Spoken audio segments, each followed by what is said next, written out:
Bitter criticism. Here we are. Reading Cgtn to be happy. Woo! Cgtn to be happy.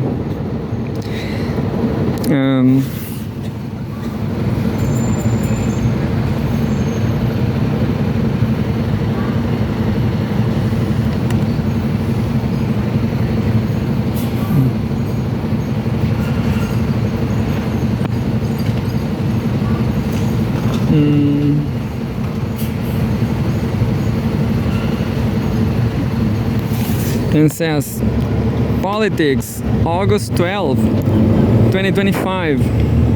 She says, China-Brazil can set example of unity, self-reliance in global south, a very important subject to Brazil, under attack of the US, of course. Uploaded today, August 12, 2025, is a medium-sized news of 2 minutes reading.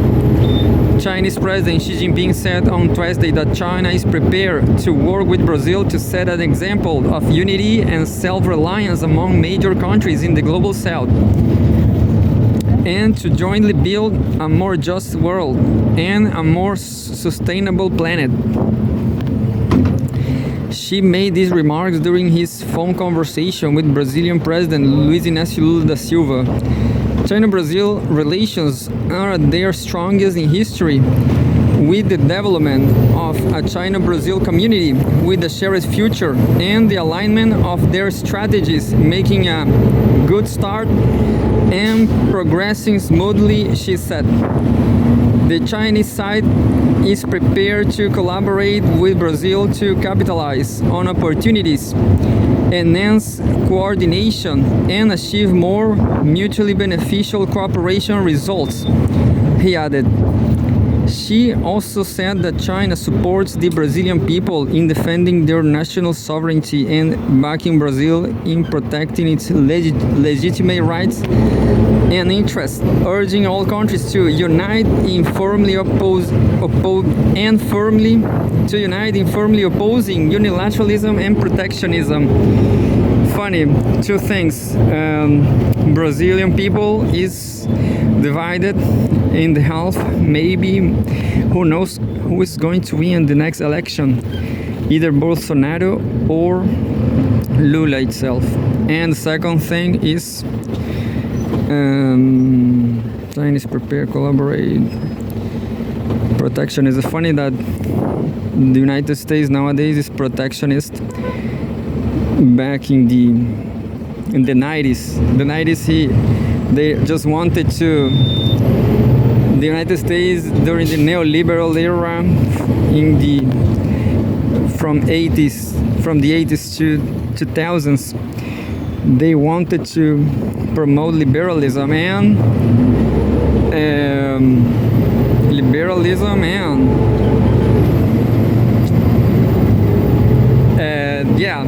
against protectionism, understand? Well, Marx is right about the benefits of Marxism, of materialism, because as you can see, China now is the powerhouse of the world. It's developing technology, it's technology basically, and they had a lot of power, and this is a great system back in China.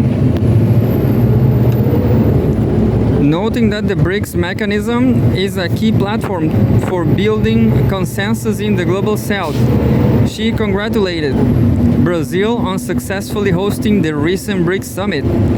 She called on global south nations to work together to uphold international fairness and justice, defend the fundamental norms of international relations, and protect the legitimate rights and interests of developing countries. China and Brazil should continue to address global challenges, ensure the success of the upcoming UN Climate Change Conference in the Brazilian city of Belém, and promote the, quote, quote unquote, Friends of Peace groups' role in facilitating the political settlement of the Ukraine crisis, he said.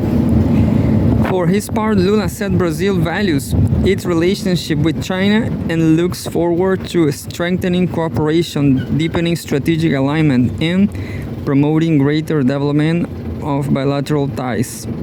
He briefed Xi on the recent state of Brazil's relations with the United States, as well as Brazil's steadfast, principled stance on protecting its sovereignty. Yeah, so a lot of things are happening in Brazil. It's not that easy, but even though it's my only option to keep studying, to have any option, Lula praised China's efforts to promote multilateralism and protect free trade principles, as well as its responsible role in international affairs.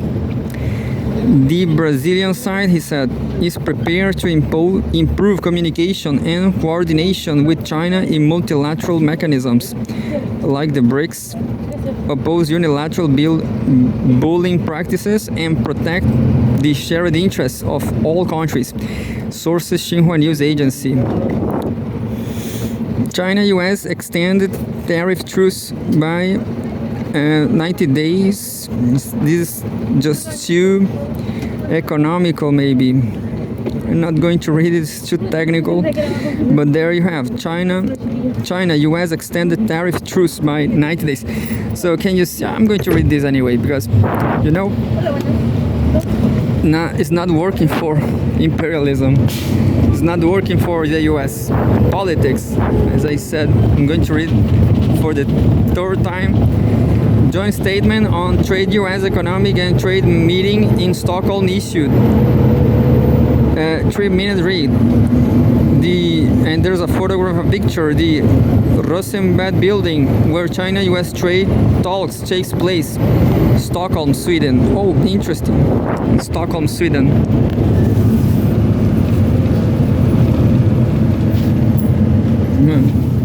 Take me to Stockholm too. Better in Stockholm. The Rosenbad building where China-US trade talks takes place. Stockholm, Sweden.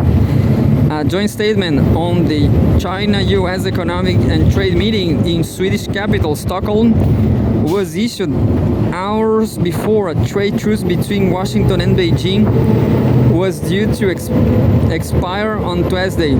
According to the statement published by Xinhua News Agency, China will continue to suspend its earlier tariff hike for 90 days starting August 12, while reiterating a 10% duty.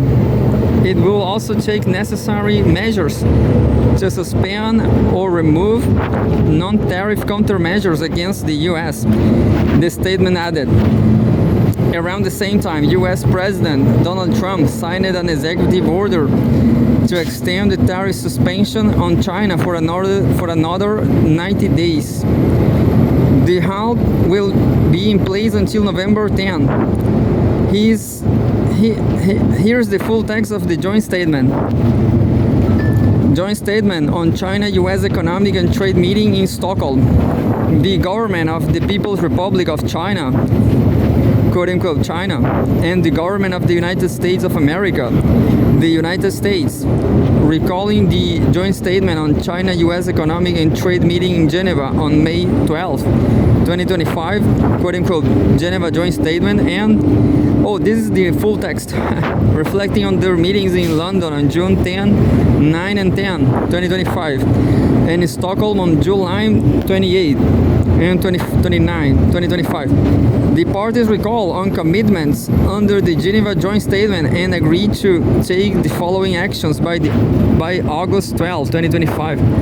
First, the United States will continue to modify the application of the additional ad valorem rate of duty on articles of China, including articles of the Hong Kong Special Administrative Region and the Macau Special Administrative Region, set forth in Executive Order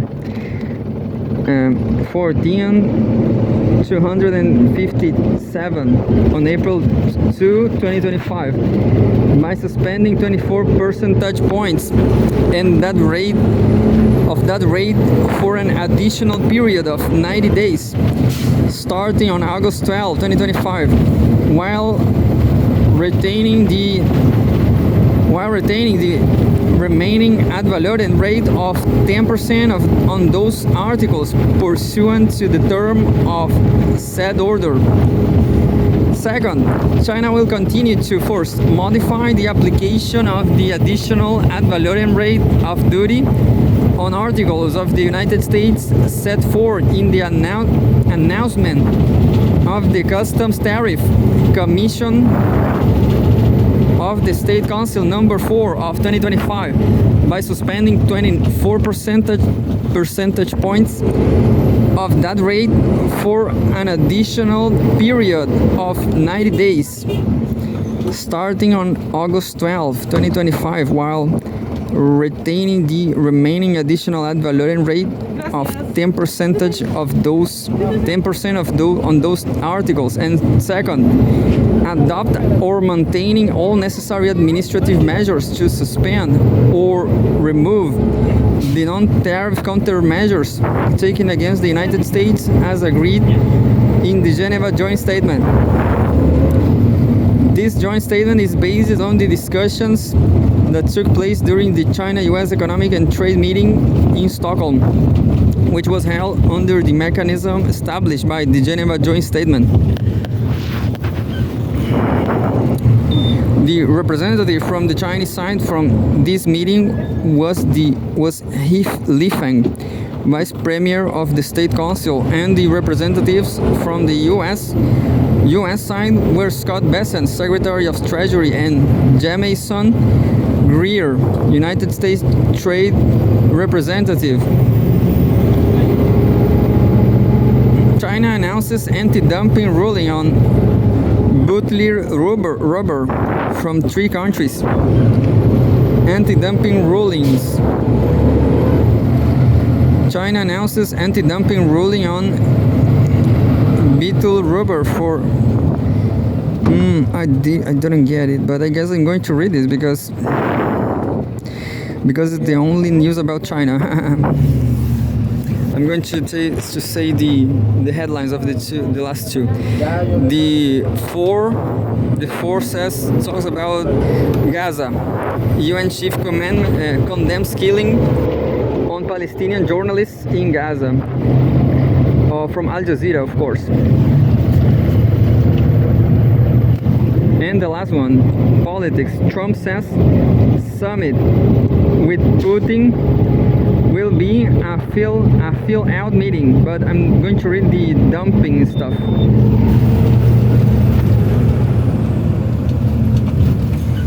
It's not too big and says politics. August 12, 2025. China announces anti-dumping ruling on halogenated butyl rubber from Canada, Japan, India.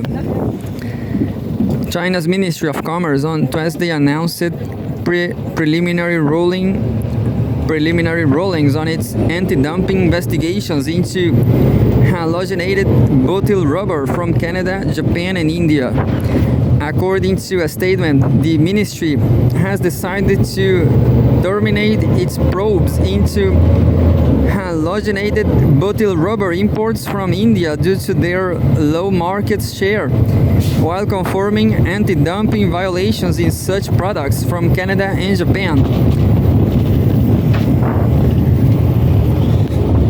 Under China's anti-dumping regulations, importers of Canadian and Japanese halogenated butyl rubber must pay security deposits of up to 40.5% to Chinese customs. Starting August 14, the statement said.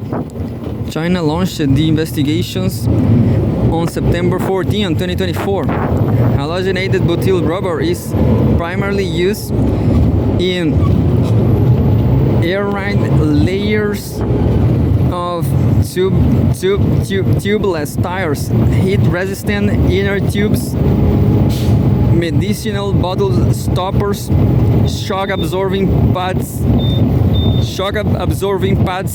adhesives, and sealing materials. On Thursday, the ministry announced a preliminary ruling in its anti-dumping probe into Canadian rapeseed imports. It concluded that Canadian rapeseed had been dumped, causing material damage to China's domestic industry, and established a causal link between the dumping and the damage.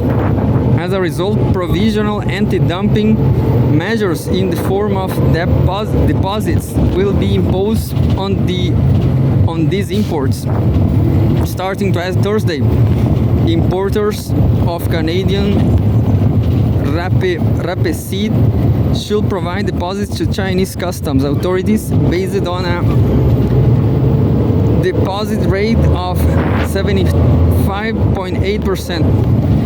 Responding to a media query, a ministry spokesperson said that the investigations followed principles of fairness, impartiality, openness, and transparency while strictly adhering to China's relevant laws and World Trade Organization rules.